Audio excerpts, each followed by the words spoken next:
Ақтөбе, өмірінде сендерге бірінші рез келіп жатыр. Анда тұрған қызға салам алейкум.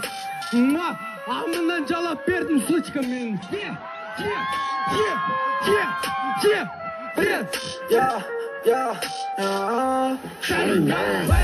Ассалаумағалейкум қазақ елі. Ассалаумағалейкум. Біз Ақтөбе облысының тұрғындары және азаматтары, жігіттері кеше біздің Ақтөбеміздің төріне, батыстың төріне келіп, електің жағасына келіп, Гриленд демалыс орталығында өнер көрсеткен, типі өнер көрсеткен Нурик Смит мырза.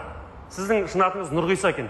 Нұрғиса Тілендиевте атамыздың, қазақтың біртуар атамыздың атын алып жүр екенсіз, соған сай болыңыз. Және де келіп алып осы жақта біреудің артын жалайын, тағы да бір не істейін деген сияқты бір жігітке тән емес әңгімелер айтқансыз. Және өзінің өмірінде бір жыл бойы Ақтөбе облысында тұрып, соның ішінде Шалқарда 3 ай бойы тұрдым деген әңгіме айтыпсыз. 3 ай бойы Шалқарда тұрған адам, 3 ай түгіл 3 минут тұрған адам Шалқарда ондай әңгіме айтпайды. Ешқашан біреудің артын жаламақ түгіл, тіпті ондай басына да келіп кетпейді. Дәл осы сөзің үшін Шалқардың азаматтарының алдында, бүкіл Ақтөбе облысының мен деген азаматтарының алдында жауап беретініңізді оған сенімдіміз. Ақтөбенің жігіттерінің кез келген жігіттері, мен тұр сен атайын деген азаматтар.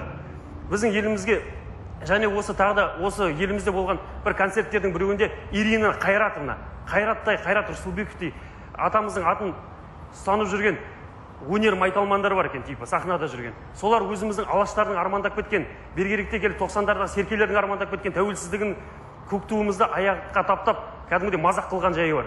Сол азаматтардың бәріне айтатынымыз, бір жерлеріңізді жақсылап тұрып қысып жүріңіздер, жалайтын жерлеріңізді, жаңағы бұрын соны жалап жүрген жерлеріңізді қысып, және біздің Ақтөбе жеріне аяқтарыңызды баспаңыздар. Аяқтарыңызды басу бүкіл Қазақстанда сахнаға аяқтарыңызды баспаңыздар. Бұл сіздердің денсаулықтарыңызға кері әсерін тигізетін Минздравтың өзі кезінде тыйым салған оған.